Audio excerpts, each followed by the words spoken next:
All right, here we go. I'm going to let everybody in.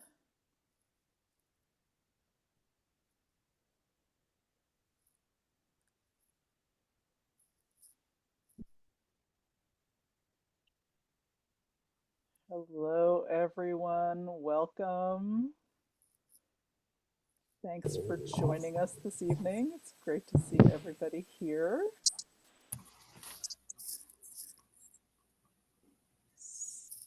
I'll wait just a few minutes while everybody gets in from the waiting room.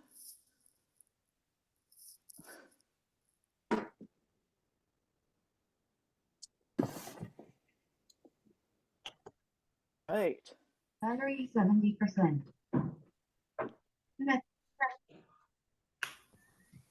Thank you all so much for coming this evening. I'm going to make sure everybody's on mute.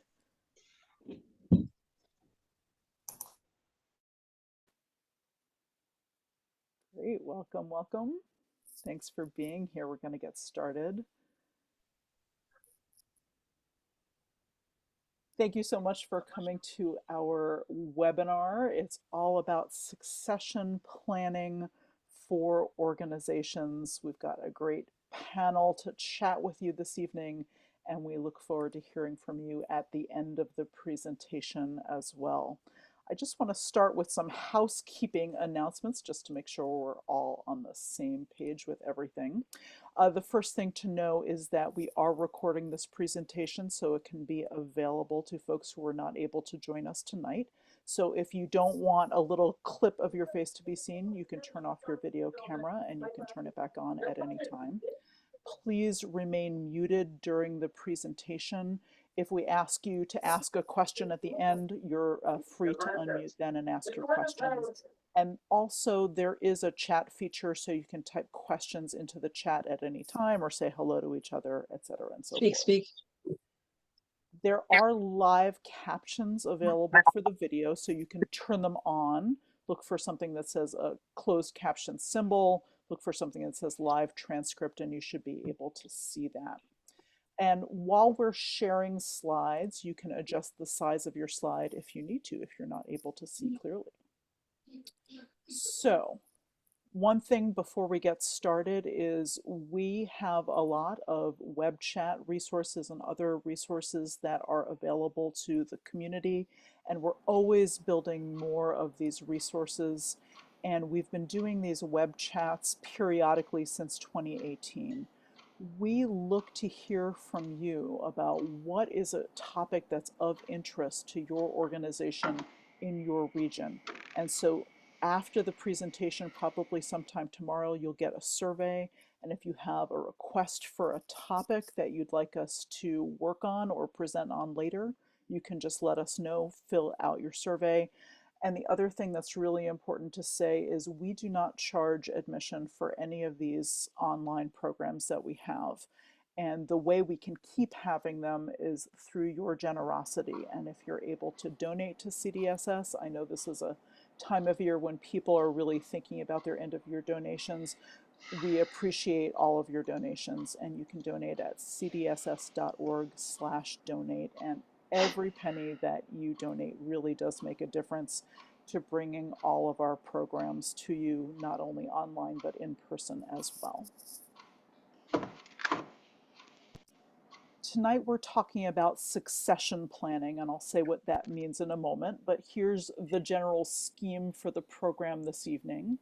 I will introduce all of our presenters and I'll have them say hello, talk about where they're from, what organization they work with, and then each one of them will have a few minutes to talk about a different aspect of succession planning, and then we'll have time for your questions at the end and we'll do a wrap up. So we're going to get started with that right away. So why did we choose this topic of succession planning? Well, we've heard from a number of you in the past, and this is a topic that came up over and over again that you were curious about, that your organization was struggling with, And so this type of topic, maybe it's not something that your organization is worried about or working on, but maybe you'll come back to it in the future. And so that's why this video of this recording of the presentation will be around to help you later. And this is just one of the things that can be in your toolbox as you're working with your organizations. So, to just dive in, what is succession planning? What do we mean by that? Because it can mean a lot of different things. I think at heart, succession planning is all about change, and it's thinking about the leadership of your organization, who is involved in that, how do we invite new people to be a part of the leadership team, how do we identify new leaders, and make sure there's room for everyone and that we can hear everyone's voice and appreciate everyone who wants to participate. This is a big topic, and also I want to say out loud that because this topic is about change, emotions get involved in that right away, and we are not attempting to say this is the one true way that your organization needs to do anything. We're not saying, hey, we have the right answers to every problem and every issue. What we're trying to do tonight is start a conversation and share some ideas, share some stories and experiences that folks have had as they have faced change at their organization. And so we hope that you'll take this information and see how you can apply it to your organization. It may have a different spin. You may leave this presentation with more questions than you had when you started. And that's all good because that's what gets our conversation going. So I hope this will lead you to ask questions, share stories, and think about how these leadership changes can happen at your organization, and know that there are all kinds of leadership models that are at play, and all of them work in different ways. So we're going to hear about a bunch of different things tonight. So let's get started and meet our presenters. We have three presenters tonight, Lisa, Greg, and Jenny, and I'm going to ask you each to unmute and introduce yourselves. Lisa, we'll start with you. Hi, everyone. My name is Lisa Faryadi. It's great to be here. I am in the Charlotte, North Carolina area, and the name of our Contra community is Charlotte Contra Dancers. I've been dancing since 2008. Thank you. Welcome. We're glad you're here. Greg, how about you? I'm Greg Kramer. I actually live in Kingsport, Tennessee, but our dance is in Jonesboro, Tennessee. We're part of the historic Jonesboro Dance Society. We meet at the historic Jonesboro Visitor Center, but we also meet in the Langston Center in Johnson City. So we're kind of in between those two venues most of the time. And Jenny. And I'm Jenny Beer. Notice a lot of familiar faces here tonight. Thank you. I'm going to mostly talk tonight about the Germantown Country Dancers, which is our local English dance organization, which has a weekly dance, 2 monthly dances, a ball that's happening the day after tomorrow, and several other, and two demo teams. So it's a busy little place. But I also, as some of you know, started a contra dance just a couple of years ago that I own all by myself and need to open up to ownership of the group. And I run a small English dance for gentle English dance in the afternoon, which I also sort of run all by myself. And then I've been part of the contra dance community here has other ways of organizing, and I'll bring some of those into my talk tonight, or my discussion tonight. So that's a start. All right. Well, welcome to all of you. Thank you so much for being part of this. I'm going to stop sharing slides and let our presenters talk. And we're going to start with Lisa. So Lisa is going to share a little bit about her organization and talk specifically about board transitions and how they happen. So Lisa, why don't you take it away? And So yeah, in Charlotte, we have a board. Our board is comprised of 5 people. So within those 5 board positions, we have a president, vice president, secretary, treasurer, and an at-large member. And it's really been this way for a lot of years. I don't know how many. I do know our board and organization goes back to, I believe, the mid-90s. I first came on the board in 2015 and served for about 3 years, then hopped off in 2018, and then post-COVID came back about 9 months ago back on the board. So now I'm the president of the board through a series of people kind of shifting and wanting off and needing to get off. So tell us a little bit about what your board does. There are different types of boards. Some boards they take more of a leadership role, and some boards are what I'll just call working boards, where they actually do all of the things for the organization. They run all of the events. Tell us what your board does in particular. We're very much a working board, and especially that's true post-COVID and getting back started. We used to have a much bigger group. Right now, our dances aren't as big as they were before COVID. And we've also all got a burning desire to see our dance succeed. We're all actively dancing. So all of that kind of means that we're a working board. So we do a lot. We do most everything. We do our social media. I do the booking. I liaison with the venue, talk about, make sure everything's good with the venue. We generally do the open and the tear down at the dances, the weekly dances. So we have our dance weekend, Carolina Meltdown. So we do a lot, of course, associated with that. So we're really, really busy, but I will say that we do pull in people, of course, and we have people that will get there early and stay late for us. We have a lot of committee members, not board members, but committee members when we start really getting into the thick of things for our dance weekend. So at your organization, how do you change personnel? Do you have a particular process for leadership change? Does that happen on a regular basis? Do you have term limits? So how does that work for all of you? we do. We have annual board elections every October, and that wasn't done until just this past October, after COVID. So before COVID, it was more structured and everything, but post COVID, we're getting back into what were our regular practices. So we have annual elections in October. It's not a situation where people are stampeding to be on the board. So we have found it most beneficial to approach people one-on-one. When we do that, that's where people are usually quite flattered and they're like, okay, well, tell me more about that. What does it entail? What would I be getting into? We also do the other things. We, at least once a month, we try to announce our board members and say, here are the board members, raise your hand, board members. If you would love to, we'd love to have you come talk to us if you're interested in learning about what we do. You are welcome to attend one of our board meetings. So we try to push it that way. But again, we haven't really had great success doing that. And so that's why it's worked really well to kind of pinpoint the people that we think would be a great addition to the board. So that's kind of how that goes.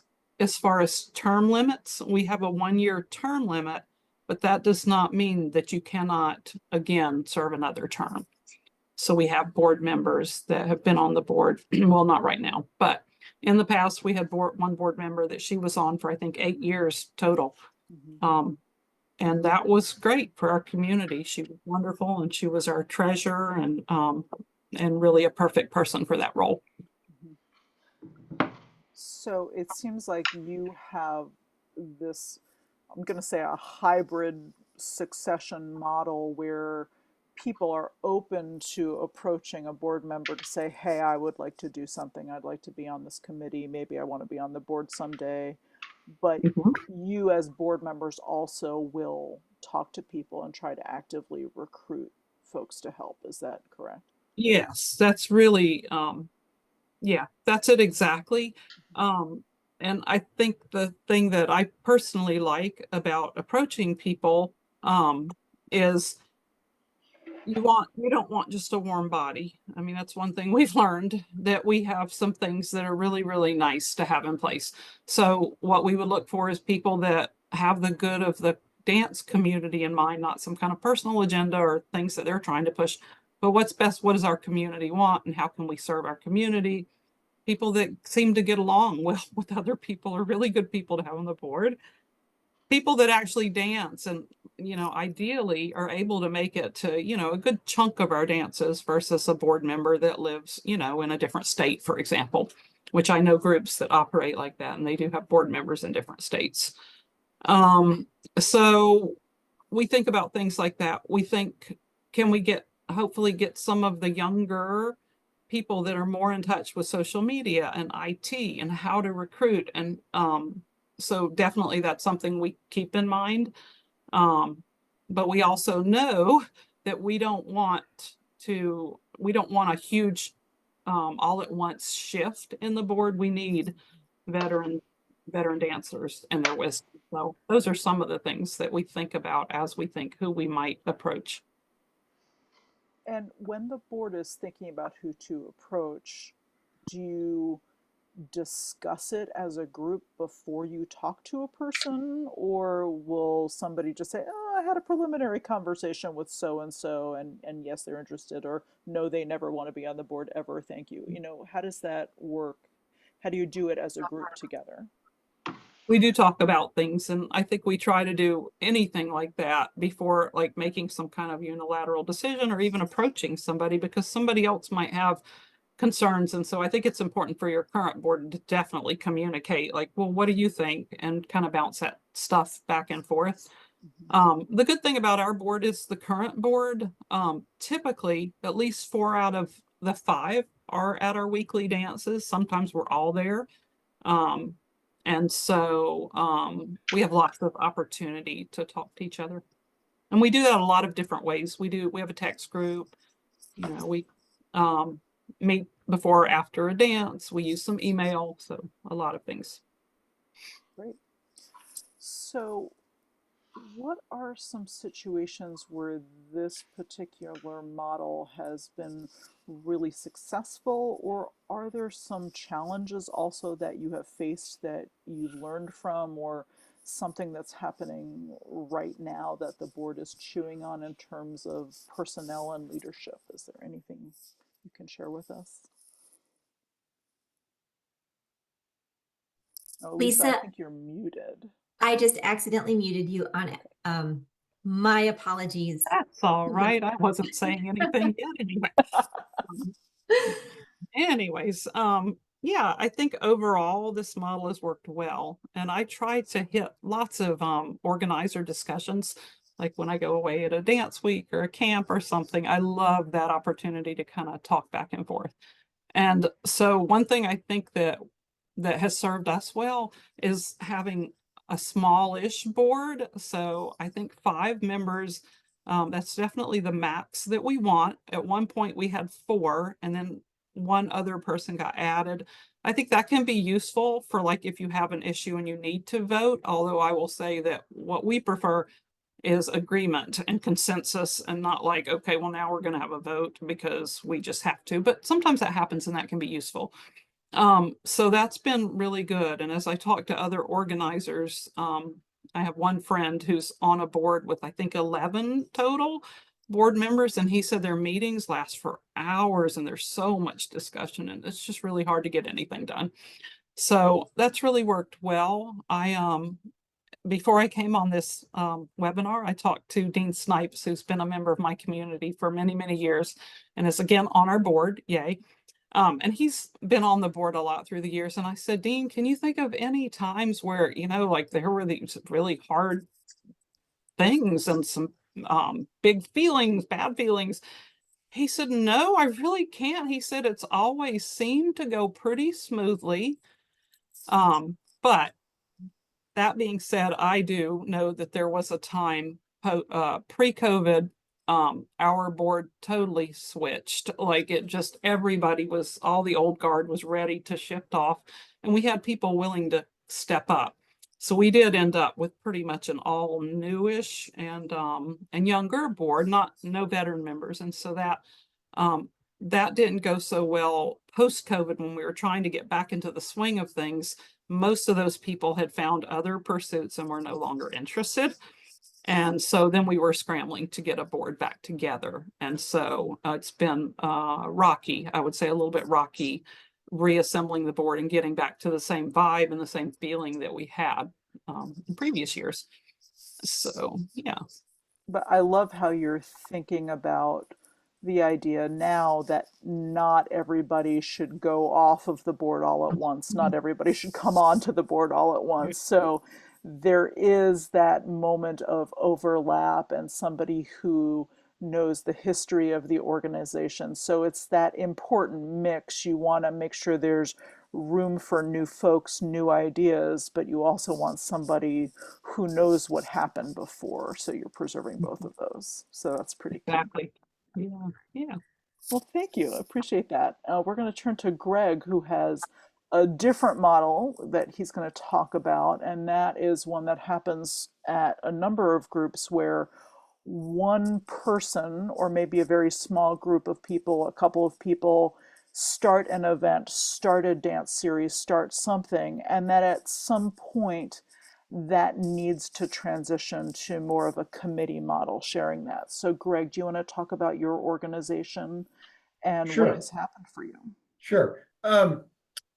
The Historic Jonesboro Dance Society has been going on for quite a while. It was founded by David Wiley. He's the person who runs Serenity Knoll, and he ran the show by himself. He would occasionally have people, hangers on like myself and others, who would help with things. Like I'm always the roadie. I'm the one transporting all the equipment, and so I had that job pretty early on. Then he's trying to develop Serenity Knoll as a wedding venue, cooking school, a lot of other things. And he saw that the Contra dance was eating a lot of his time up, and he decided to kind of transfer the ownership to other people. Transition was okay. The only issue we had was I never could get the password for the Facebook group, and so we just had to form a new one, and we had to create a new website. But those weren't big deals to do.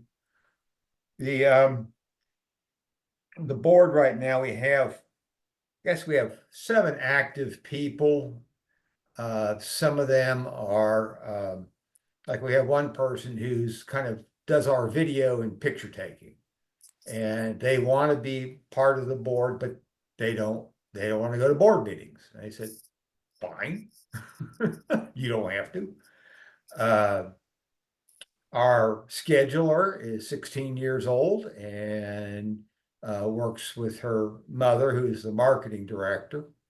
And so, we have young people involved. I guess the biggest thing is that, since we had moved around venues a bunch right after COVID, trying to find cheaper locations and such, we've had to extend and go out to more venues.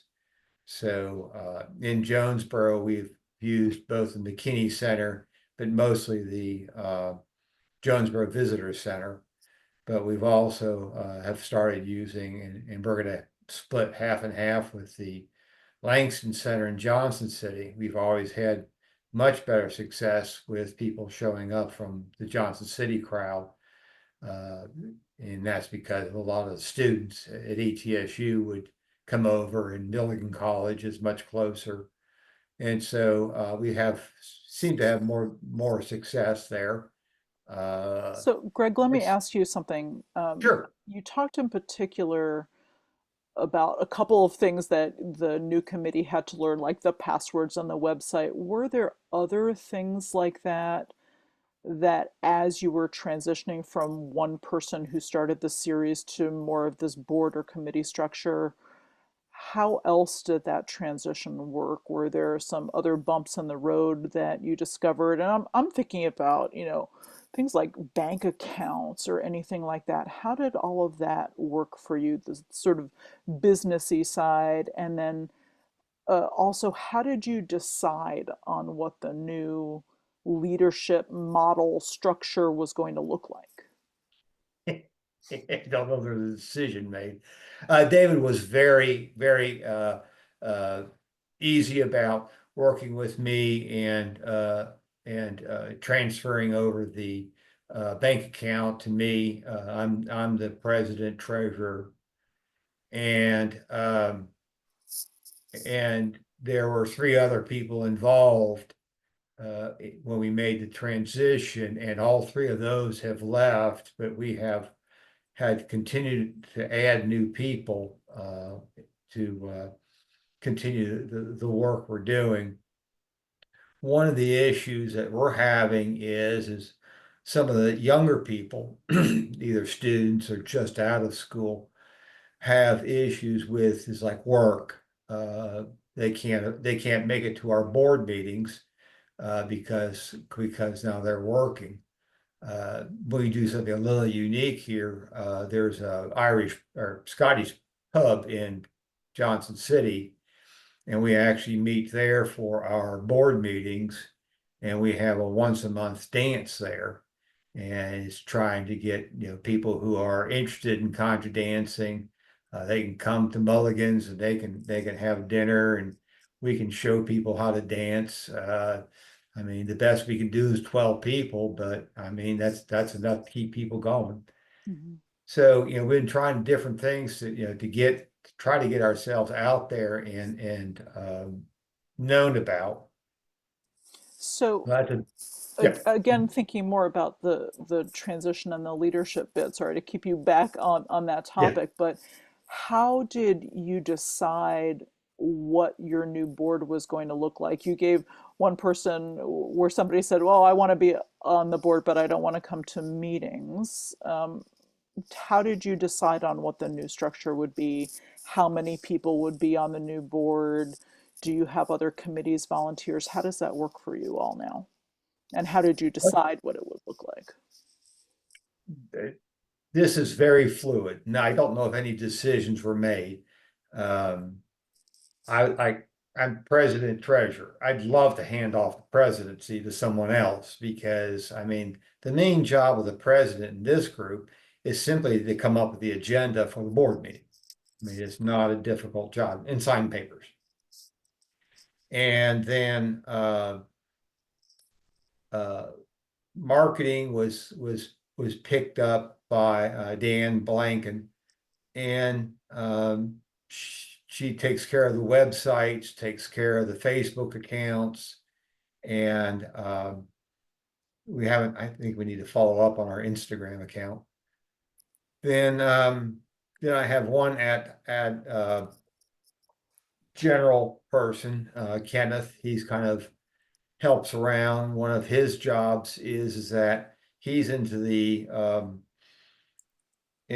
not just contra dancing, but other types of dance. And so he goes out and does other dances and tries to attract people to come to our contra dances because most of these other groups are doing similar dances. Then So I think what this is sort of saying to me is that we have organizations that are very highly organized that have positions and numbers of board members and term limits or official things. But then there are other organizations that operate very differently and they are a lot more fluid and they change, and that works too. And Right. again, there is no one right answer for an organization. It just has to meet your needs currently, and those needs can change. And if you needed to be differently organized later, you can always do that. That's always fine to do too. Yeah, I'm very fluid with this. I don't see assigning jobs. I want people to take a job that they're willing to do. That's like we don't have a assistant, vice president or anything like that right now. It's just I have no one to fill the job. We're just, we're running on very loose strings right now, just having a limited number of people.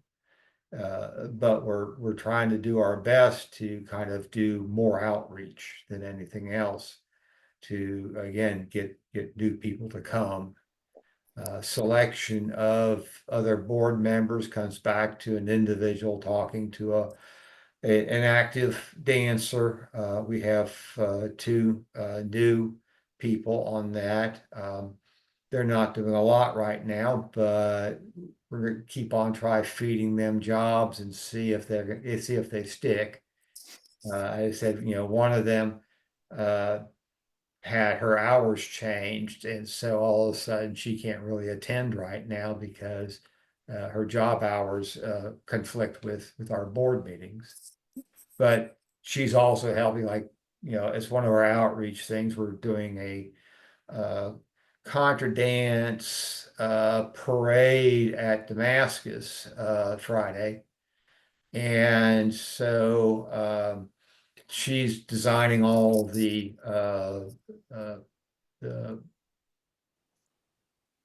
things for the truck to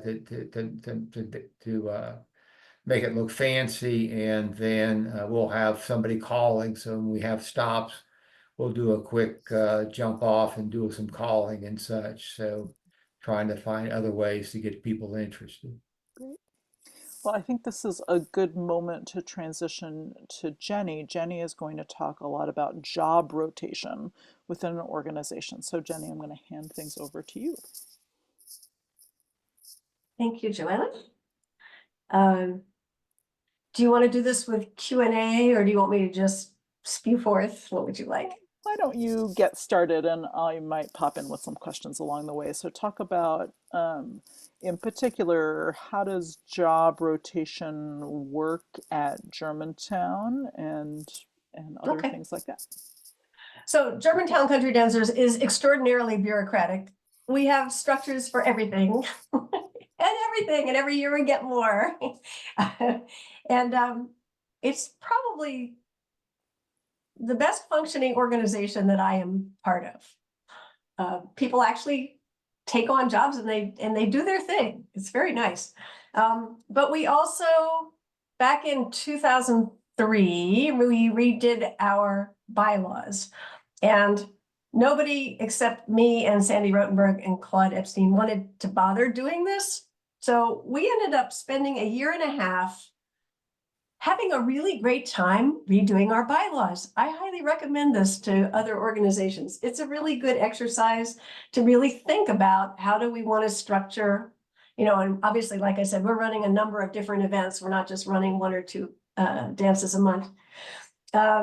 And one of the things we thought a lot about was job rotation. And as we talked about the issue of succession, which is tonight's theme, I thought, job rotation as a norm in an organization is what really keeps an organization fresh and fluid and gives places for new people to find a role in an organization.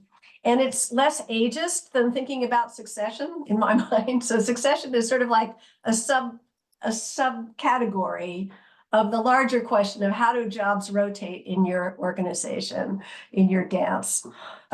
So I think we should talk first about the formal things that we did in the bylaws, and then there are lots of informal things that we did or didn't do that also had an effect on how we work. So there are 4 categories, really, I think, if I got that right.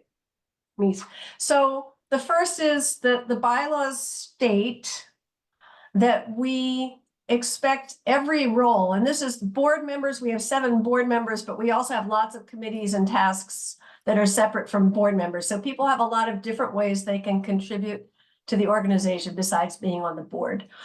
And we expect each of those committees to have a succession plan so that they are thinking about how do we turn over, how do we bring new people in, what do they need to know? And we did not legislate what the term limit, except for the board, what the term limits would be, because there are different needs for different kinds of tasks. And so we hope that the people who are heading each of those aspects, like publicity or managing opening and closing the dance, or doing the demo team, being the web manager, all of these things, that they have different needs in terms of how they need to create turnover and create a knowledge. So what happens if you do this on a regular basis is that people have a much wider knowledge of the organization, because they've done this task over here, and then for another couple of years they did something else, and so they understand how the organization works in a broader way. And you get to see over time, as people learn, they learn what it is to be a treasurer. They learn what it is to run a soundboard. They learn what it is to schedule musicians. These are all different skills. And the more you've done different ones of those, the more resilience your organization has if somebody leaves or if something needs to change. The second thing we do is we have manuals. Lots of manuals, exploding numbers of manuals. And so every task and every committee has an online manual that explains how to get things done in that particular side of the organization, which of course makes it much easier to hand over the reins to someone else, because there's a lot of details that are available to them already. That's also in our bylaws, that the committees and the board need to make sure that that happens. Then the bylaws, the third thing is board liaisons. Each board member is given 2 or 3 committees or tasks that they connect to. So they're in touch with the people who are doing those particular things and checking in to see what they need, or checking in to say, hey, the board is about to decide something or other, and we'd like your input on it. And then the fourth thing that I think Joanna wanted me to talk about particularly is the nominating committee method. So those are the 4 formal things we have, is the expectation of rotation, the manuals, the board liaison, and then nominating committee. If you have voting in a small organization, you mostly get hurt feelings, right? If somebody's running against somebody else and their friends don't vote for them. And if you don't do a voting process, you just have whoever's in leadership at that moment asking their friends to come and join them on the board or in a task. And sometimes that's good, but it can also develop cliques or have you, so you don't notice some of the other people that might really be ready for a leadership role. So our nominating committee is 1 board member plus 2 other dancers or musicians in our community. And 3 or 4 months before the annual meeting, they're responsible for doing 2 things, as I like to say. There's a double goal. You want to make sure that all the major tasks and board positions have somebody who's going to be doing them. And you want to go down the list of your members and attenders to see if you can get a task, however small, for almost everyone on the list. There are some people that you're not going to give tasks to no matter what. We won't talk about that, but mostly you really want to find something. And I'll just give a short little story on one of these. This is many years ago. I was on the nominating committee and we were going down the list, and I said, this person just graduated from college, doesn't have a car, doesn't come to the dance very often, but I think she's really interested. And I think we should ask her to put out the mailings, because she has friends from college still. They can go together and do the Xerox thing, fold things up, put them in envelopes, send them off. So the other people on the nominating committee said, who is this person? I don't even know them. And I said, well, trust me, I think this will work. So we asked her to do that. She said, sure, that would be fun. She had a little party in her apartment, got the mailings done. She started coming to the dance regularly because she was seen and she was asked to contribute to the organization. And she's now a major dance caller and somebody that many of you will know. And I'm not going to name her because she can name herself, but that's not Joanna. So just saying. So, you know, you can make a little move like that, and sometimes it really brings people in a good way. So the nominating committee then, about 3 or 4 weeks in advance, I think, has to publish on the website and who the people that they are nominating for the board are. And we ask them to consult around so that they're asking people for suggestions of who might be good for different roles. And also, you know, when it's something like president, you might ask people, would you be okay if this person was president? Do you have any hesitation? So there's sort of a sub rosa consulting that goes on as well. And then people have time that they can nominate someone else to have an election if they don't like who the nominating committee has put up. As many of you would guess, most of us are so relieved somebody wants to do the work. That doesn't happen very often, but it has occasionally happened. The CDSS board works in a similar manner and has also had similar experiences over the time. So this is how we once a year make sure that we're drawing people in, that we're asking people, hey, do you have a succession plan? What is it? Are you going to continue this year, and then next year, what's going to happen, and how are you preparing for the handoff? So Jenny, because we are in the same dance community, I know that all of these systems were put in place, and many of them are very effective, but they're not always effective. Do you want to talk briefly about some of the things that happen differently from the way we hope they will? Yes, let's, so there are a lot of reasons why job rotation is challenging. Most of you know them already. One is just plain inertia. If it isn't broke, don't fix it. That person does an excellent job. Why would I rock the boat? Because finding someone else is going to be difficult, and they really know what they're doing. So this is the answer that I get most of the time when I ask about succession. They're like, but I love this job and I did, or she's the perfect person. Why would we ask someone else? And then second, of course, it's a volunteer organization. It's not like you're their boss and you can fire them if they're not working the way they should. So you have to be really nice to these people, and kicking them out of their job is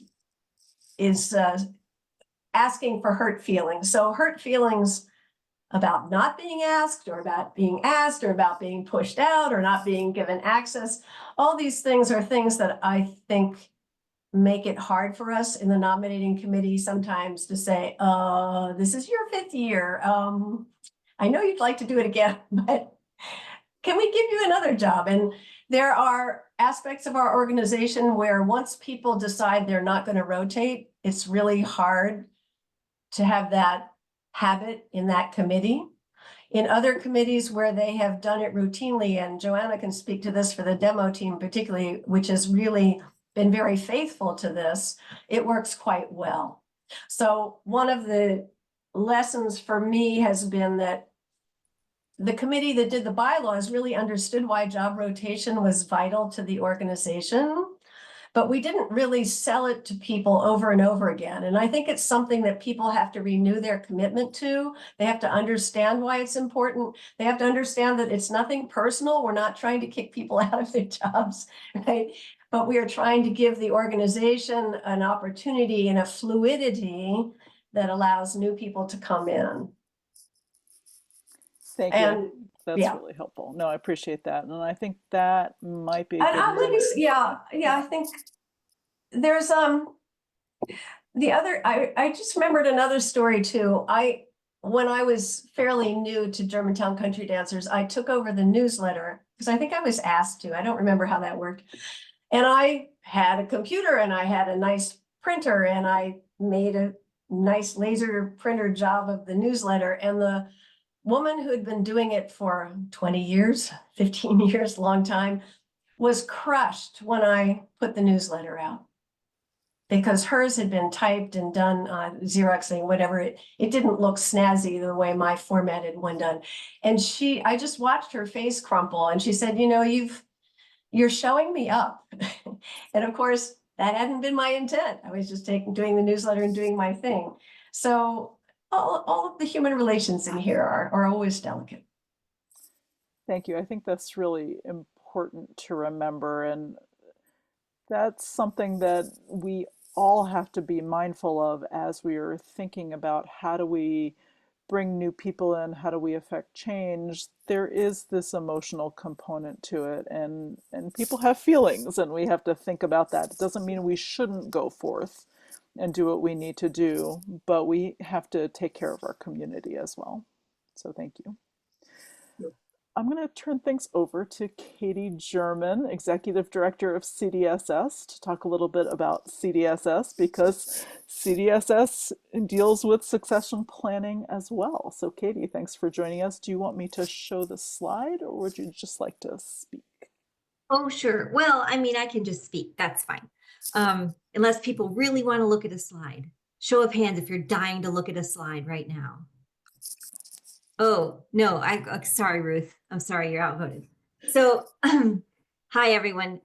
Thank you all for coming to this, this web chat. I think the fact that you are all here means that you've already kind of taken a bold first step, which is acknowledging that succession planning might be important. It is so hard. It is so hard for everybody, for all of us, for all the reasons. So it's okay if it's not a comfortable area for you. I often say that we like to think that we're rational beings that occasionally have feelings, but we're really emotional beings that occasionally have rational thought. And so, I mean, that what you're just saying about all the feelings that come up, that's a reality. It doesn't mean that we can't move forward, but it is definitely reality that we all need to be ready for. The other thing that Jenny mentioned before we got started tonight was that succession planning, the word succession has the word success in it.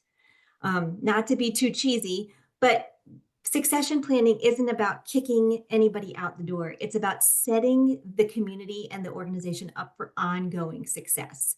And that work is extremely important. And it's really easy to put it off over and over again because you're just trying to get the next dance going or the next event on. But if you have the bandwidth and the energy and the people to talk with and help you work through it, it is the best way to keep all of this work that you've put into your community, to keep it going, to keep it moving forward. So we definitely, and CDSS is a large formal organization, but we struggle bravely and gratefully with this as well. It is hard and it's important and good. So one of the things that we have been thinking about a lot as we're doing succession planning on the staff and on the board is, as Lisa mentioned earlier, staggering our approach. And that's when I became executive director, there were 5 employees that were looking at retirement. And so I came in and I thought, if you all leave at the same time, I will lose my mind. We can't lose all of that institutional knowledge. So I talked with each one of them. We came up with a plan to stagger that, to sequence that, so that we could focus on one position at a time and make sure that we're supporting that transition, capturing that institutional knowledge and all that good stuff. With the board, they moved to that model too. We have a president or an officer-elect system on our board now. It did take a bylaws change. So in 2021, when we did the last bylaws update, that was part of that. And they decided to do it one at a time. So each year, the last couple of years, we've had one officer shadowing and then coming on, and then the next officer shadowing and coming on. Oh, Dave Mason, pleased to find staff. Thank you so much. So at CDSS, we have a board of directors that is the leadership. This is a volunteer board of directors that is about 21 people right now. I'm looking at David Smuckler. No, he's shaking his head. 20, whoa, crap, 19. We're at 19 right now. Great, thanks. David Smuckler, president of the board. We also have paid staff, paid year-round staff. And so I'm the executive director, the leader of the staff. Joanne is our director of programs. We have multiple other people who work year-round. Those are the folks that actually do the operations of the organization. So it's a little bit of a split structure but we try to work together carefully. And so both entities have been working on succession planning and thinking ahead.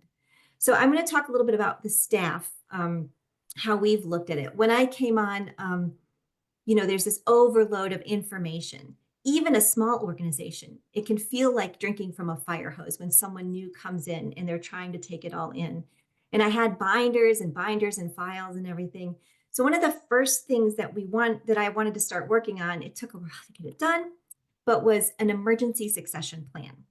So that is something that's just kind of a formal, it didn't have a lot of the feeling of CDSS. I used a template that's available. There's emergency succession plan templates for nonprofits out there. But it just takes you through, that's the nuts and bolts. So if we're talking about those bank accounts, who do you pay the rent to? Who's your contact at your facility?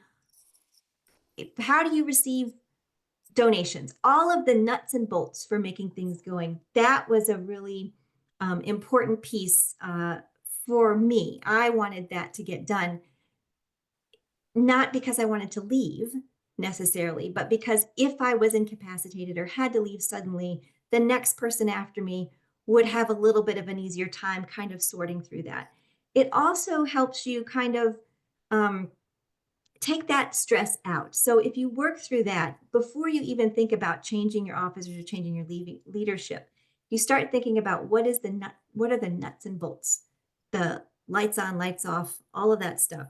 Getting that down as an individual or as a group as you are, that can help just kind of take that stress out, and then you can move to the next level. And by the next level, I mean when you talk about capturing broader institutional knowledge, and thinking about that. And so I'm so excited about this that I had to make notes, but now I can't read my own writing. Hang on. Great. So you take care of the nuts and bolts, then you have to start thinking about what are the cultural expectations or how you operate. And I think I've been talking about CDSS, but I am involved in some local dance organizing groups as well, the local family dance, which is much more informal. And we don't have these structures in place, but we are trying to capture information. So the CDSS board did a really, I like the way they did it, where they decided to do officer elect or position elect structure. So that means we have 4 officers on the board that are the president, vice president, treasurer, and secretary. Those are kind of the 4 fundamental officers that they take care of all the business. Those are the ones that they created a formal overlap for. So when David Smuckler came on his first year, he was not stepping in and being president all by himself. His first year was a shadowing year. Gay Pfeiffer was our president before that.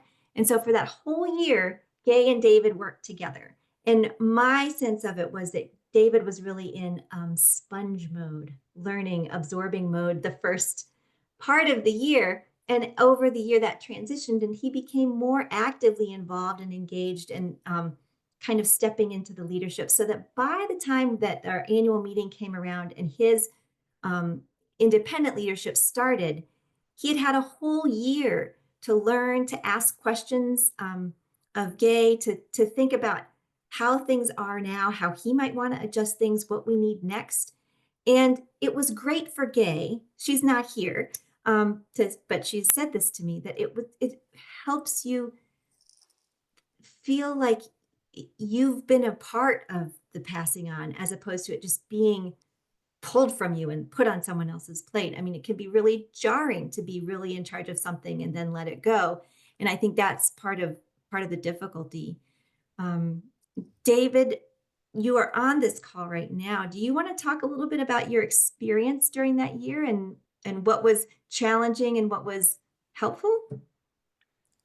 I'd be happy to, and let me just say it was a fantastic year. The opportunity to meet with Gay Pfeiffer weekly and kind of talk through issues, ask questions, pay attention to details was invaluable.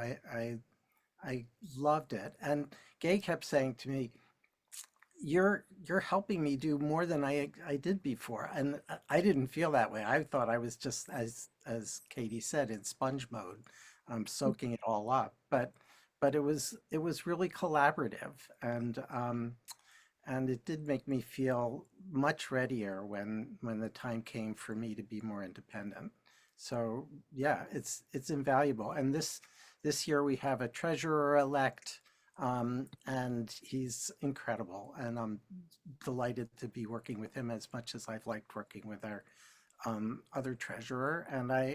And next year we'll have a vice president elect, and just having that happen and unfold year after year has been wonderful.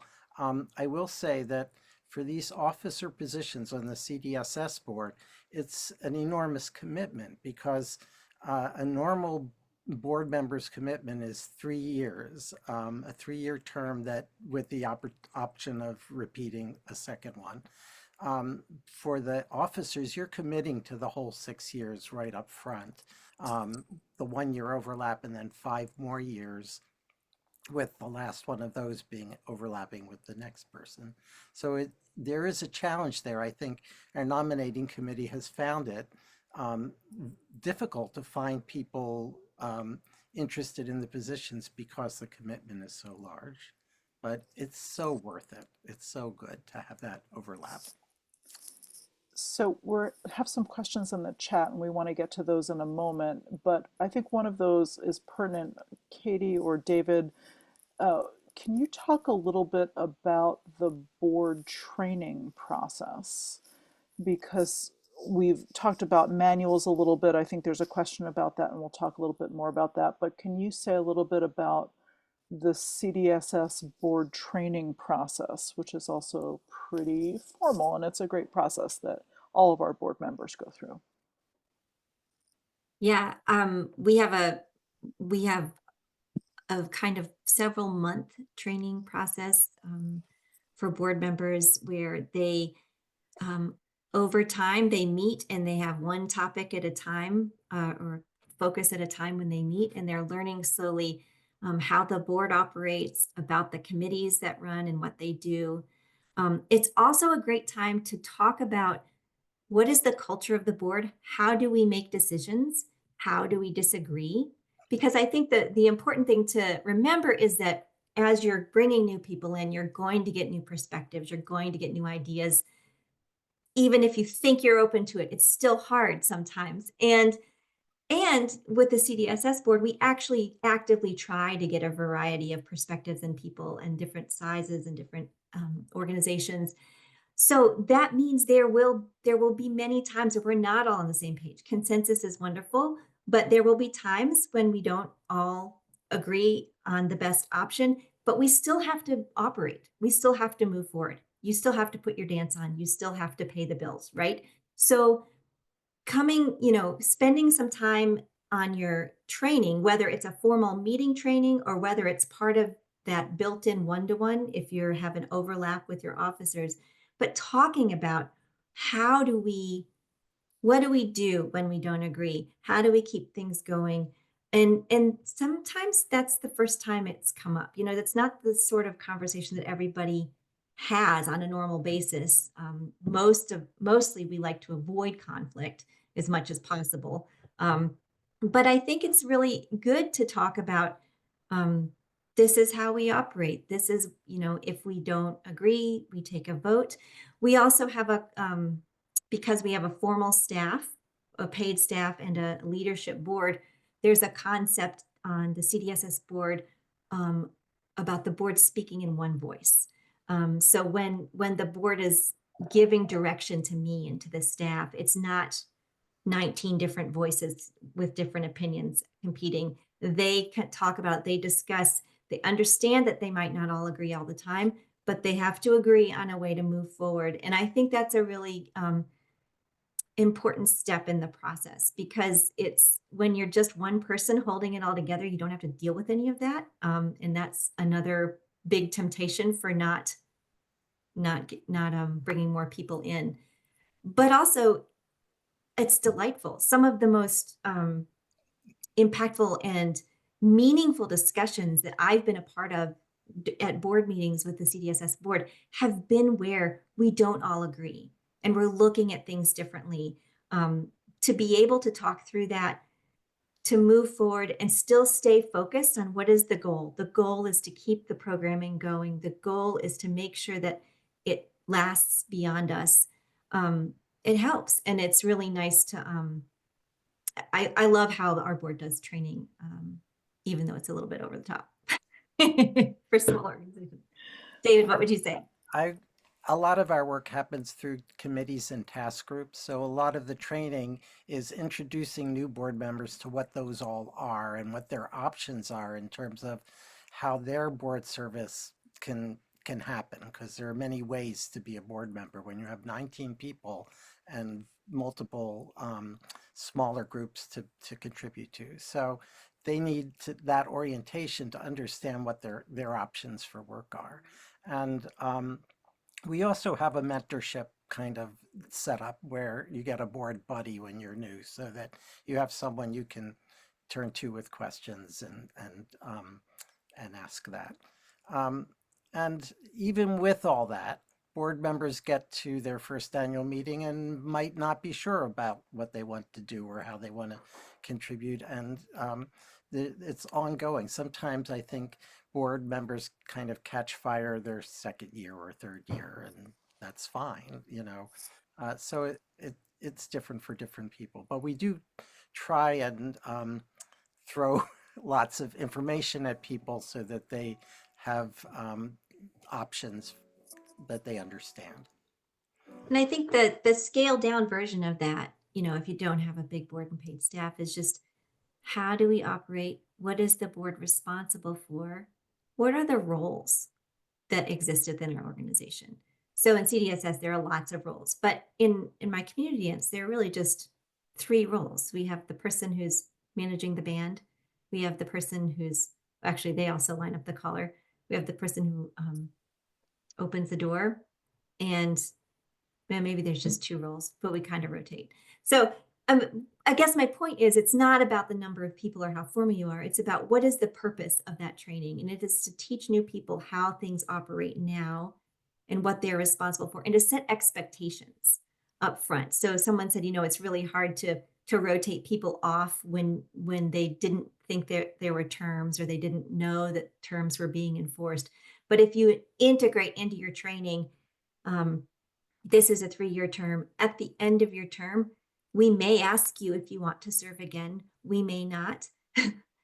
There are many, many things that go into that decision. And it's not a necessarily bad thing. But if you just set that expectation up front, when you get to that point, it's not quite as jarring. And, you know, I think that goes a long way, has gone a long way for us. I wanted to mention the Cumberland Dance Week. It's not a CDSS week. Has an interesting structure too. They may not be unique. They have a governing board, a working board, all volunteer, and they every few years, you know, they all in their roles, and every few years they rotate, and everybody does a different role every few years. So they've been doing it for many years, but someone who's the program hires the staff for a few years, and then they rotate, and then that person is in charge of registration and housing for a few years. And so that's another way to do it, to kind of build in getting different eyes on the job and eyes on the task, getting people accustomed to changing and rotating and letting go and stepping in. That can be a nice kind of first step before you bring in other people. And then, you know, I said this on our volunteer, a while back, we did a web chat on volunteer recruitment. And my big thing about volunteer recruitment is nobody wants to jump on a burning ship. So if you look like, or you are kind of a hot mess, it's going to be really hard to invite people in. But if you just kind of say, hey, this is how we operate. Here are the roles. Here are the choices. Would you like to come shadow for a while? Would you like to come? It's a lot less intimidating than, I am burnt out and I need someone else to be the president. Will you do that? You know, those are 2 very different feeling things. And so if you can kind of get your group set up to breathing through the idea of bringing new people on. And again, Jenny, you mentioned there are people who are so good at organizing and they've done it so well and nobody wants anybody else to do it and they're happy doing it. Yes. And as a thank you to that person, let's keep them from getting to that point of burnout, right? Let's give them a pathway to hand it off or to have people come in so that they don't get to the point where they're completely exhausted. And I know so many of you, so many people are, especially getting through the pandemic. So, I mean, that's what motivates me a lot too, on a local level when we think about, oh, yeah, we should document how we do that. Oh, yeah, we should, maybe have a conversation about outreach. And Lisa, you said one-to-one invitations are definitely the way to go. It's you run the risk of someone saying no to your face, which never feels good and is hard to deal with. But you have a higher chance of them saying yes when it's a one-to-one conversation rather than an open, hey, we need help. So just keep that in mind as you're inviting people to come in. Thank you, Katie. Thank you, David Smuckler. Surprised you were talking tonight too, and thank you to Lisa, Greg, and Jenny for being our official presenters. There are a number of questions in the chat and a few different threads, and we'll try to hit as many of them as we can. The first one is from Karen, and a number of you have chimed in the chat, and I appreciated that. But it was about this idea of training materials, training manuals. How do you do that? Certainly a shared document system like a Google Drive or a wiki or something like that that everybody can see and everybody can contribute to is probably the way to go. We at Germantown in Philadelphia, we used to have private pages to our website, and we would share the link kind of on a need to know basis, but we have just moved to Google Drive and it's been really good. But also saying out loud this idea of procedures manuals, and one of the challenges, how do you keep them up to date? And again, this is one of the things with dealing with a volunteer group where, we hope people will take it on, and at the end of your term being in charge of a committee or a particular area of the organization, the theory for us anyway is that you're supposed to update your procedures manual. That is the last thing you're supposed to do before you hand off to the next person. It's really easy to not do that. So part of the role of the board, I hope, is to stay on top of that and to say, hey, committee person, can you just take a review of your procedures manual, make some tweaks, change the timeline, whatever you need to do. But it takes board buy-in to really keep up with that. So that's one of the challenges to keeping up with any of these manuals or procedures, documentation, anything you have is how do you make sure they're up to date all the time. Susan, I see you have your hand raised, but I want to make sure we're getting to some of the other threads too. One big area of questions that people have had is youth engagement, youth involvement in leadership. So this is a big topic. A number of groups are concerned about it. I want to turn this back to you, Lisa, Greg, and Jenny. Have you done any work at your organizations to bring in different age groups to your board, to your leadership? Lisa, why don't you start? Yeah, we were very intentional with these last two board positions to identify somebody in the younger age range. So we're fortunate in Charlotte, even though we're a small community, we've tended to skew young for a while, and it's not in a bad, I mean, it's very nice feel where everybody dances with everybody, with lots of really sweet people of all ages. So with that in mind, we discussed who might we ask, and we have, I hear what I think you said, Katie, about, yeah, we do run the risk of being turned down. And we've got a couple people that have been approached a couple times, gently just, man, you would be so great on the board if you ever can fit it. And they have said kind of like, nope, no, I'll help you out in different ways, but I can't do that. So I will say we've been intentional about that, and I think that's part of it.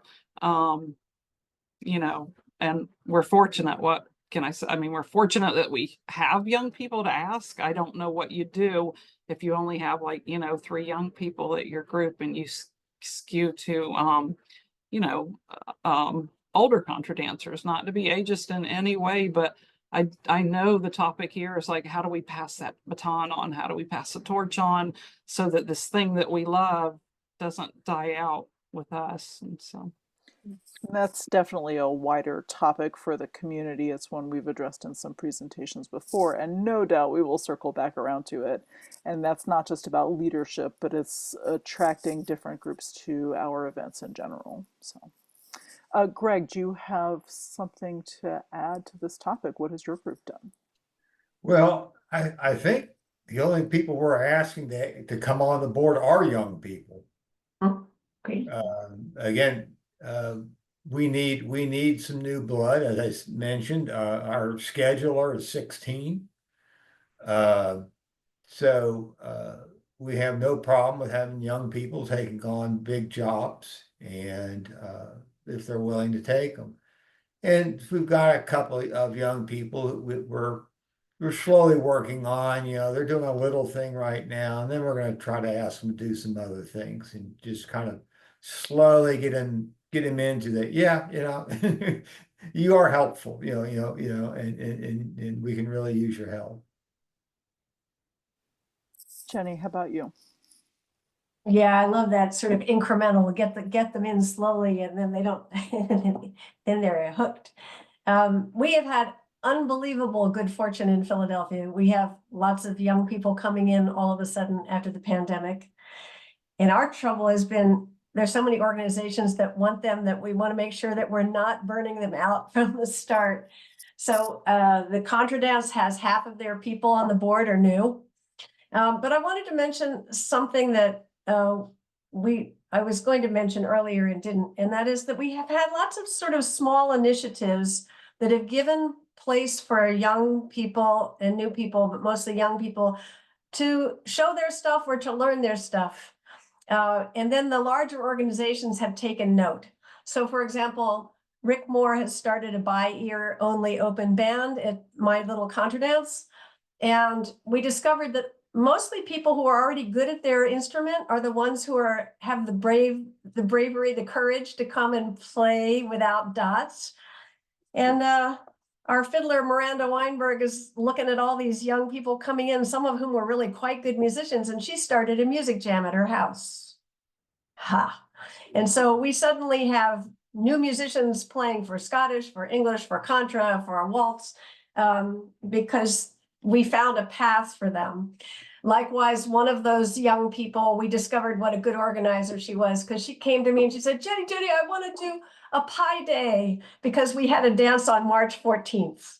And they're all nerds, right? So I said, go for it. And then I didn't do anything else except support whatever she had in mind.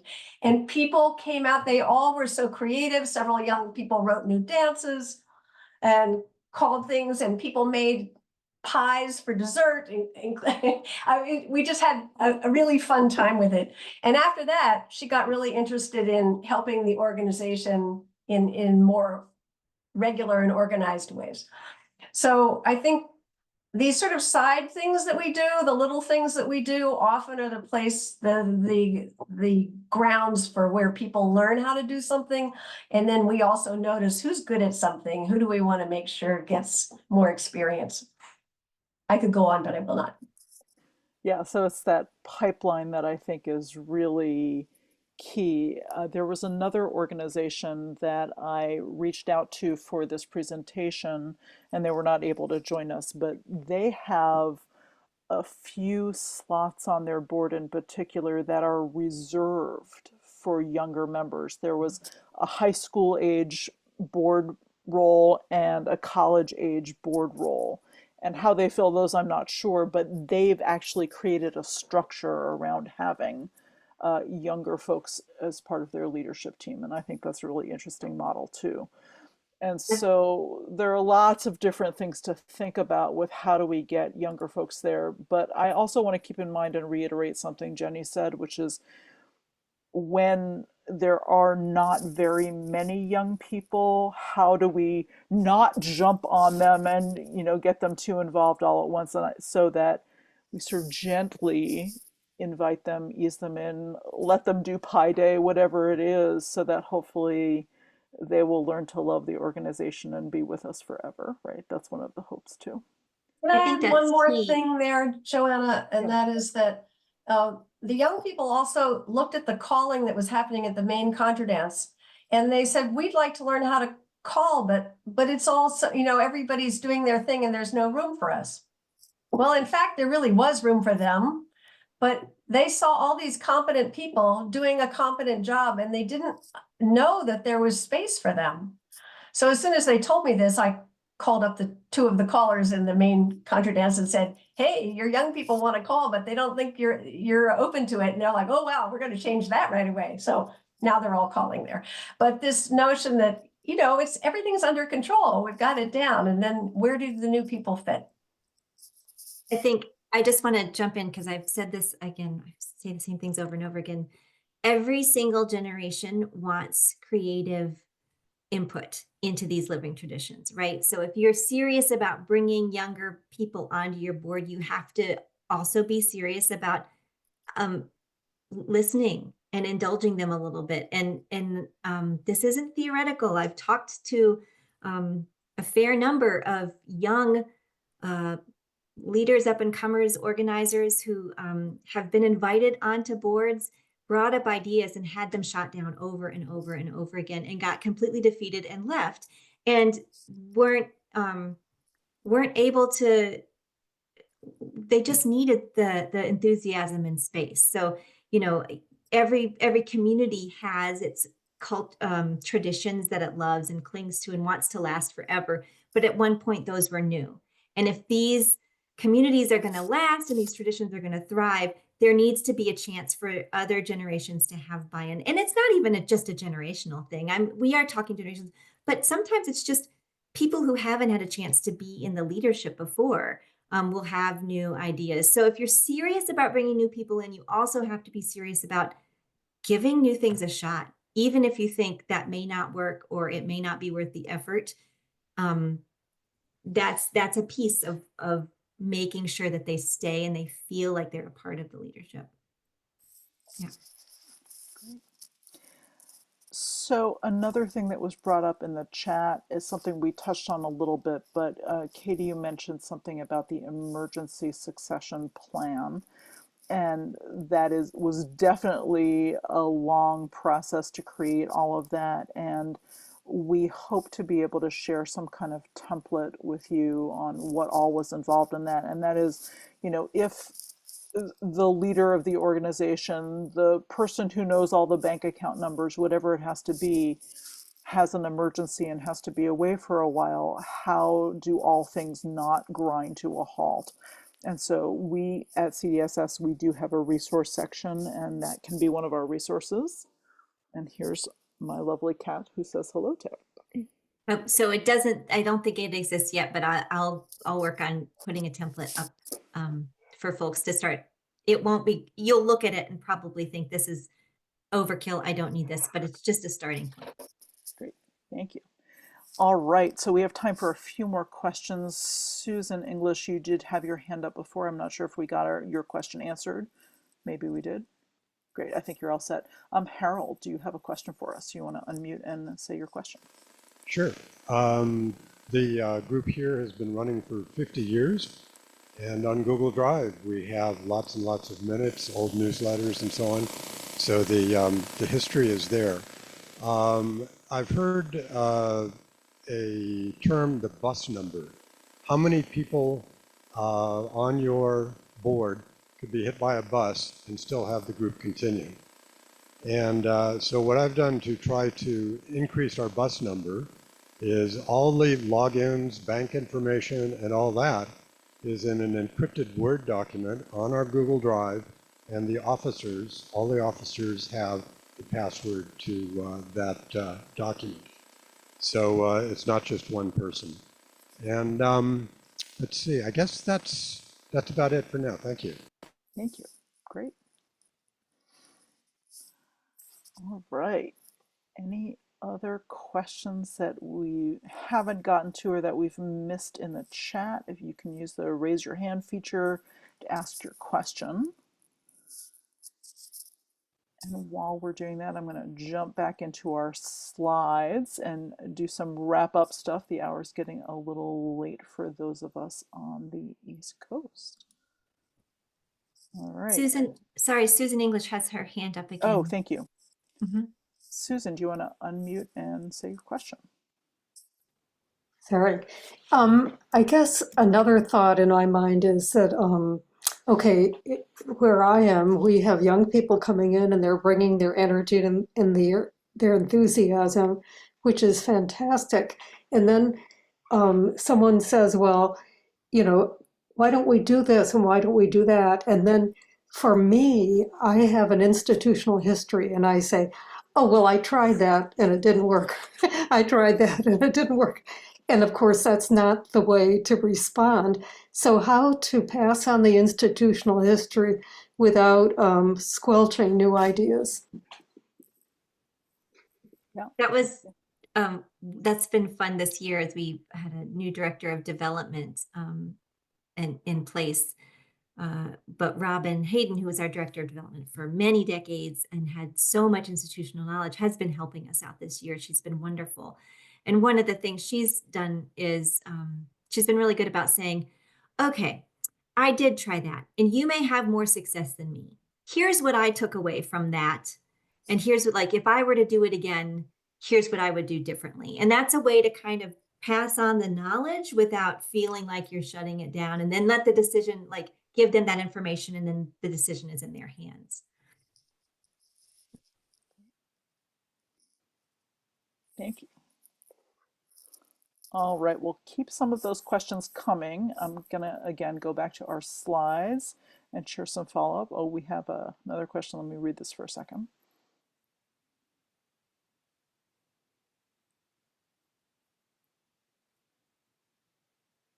So Kara, thank you. This is a return to the topic of recruiting younger folks to leadership or just to the organization in general. And it's a good reminder to be mindful of casual conversations or things that we say about what can be off-putting. And that's not just for younger folks, it's for anybody.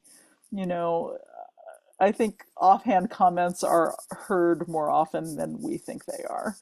And it does leave people with an impression of what the organization is like, for sure.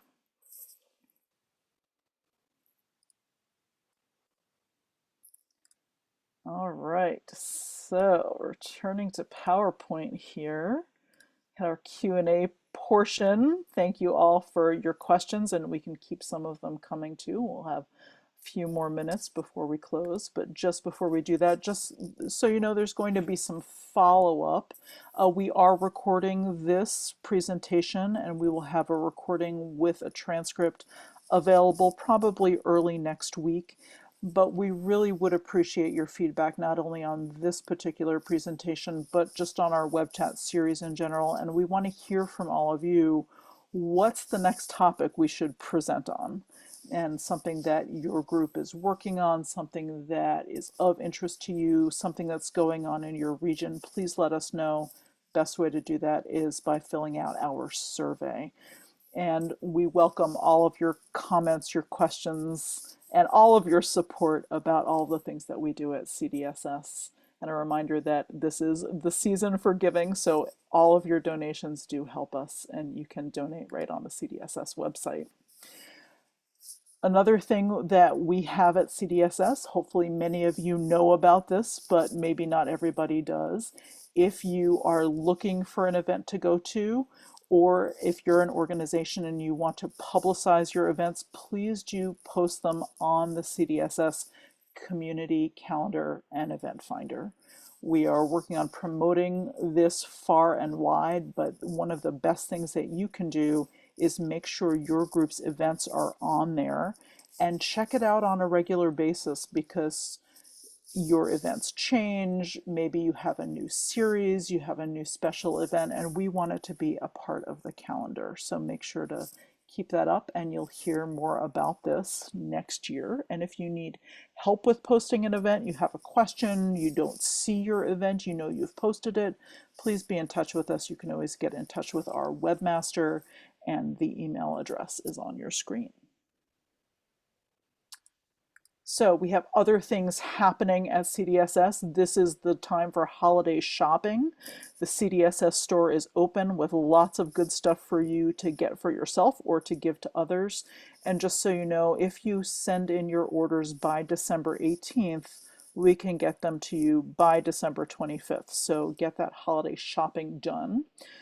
I'm very much thinking about our CDSS camps for next summer, and we plan to open camp registration on or about January 15th. So look at your email inboxes for more information about that coming up. We've got a great array, 9 camps next summer. It's very exciting. And our podcast series From the Mic continues, and our latest episode of that series is featuring David Kaner. So listen to that. It's Mary Wesley interviewing David Kaner and sharing information.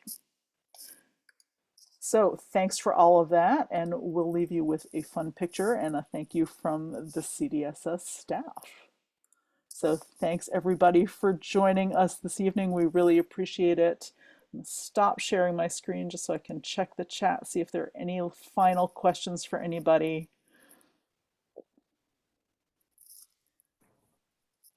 Great.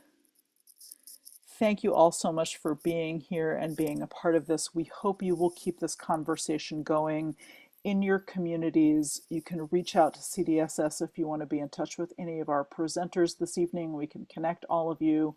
And when we post a recording of this, we'll try to post some resources or point you to some resources as well. So thanks so much for all of this. Enjoy the rest of your night and have a wonderful December. Hey, everyone. Thank you. Bye, everybody.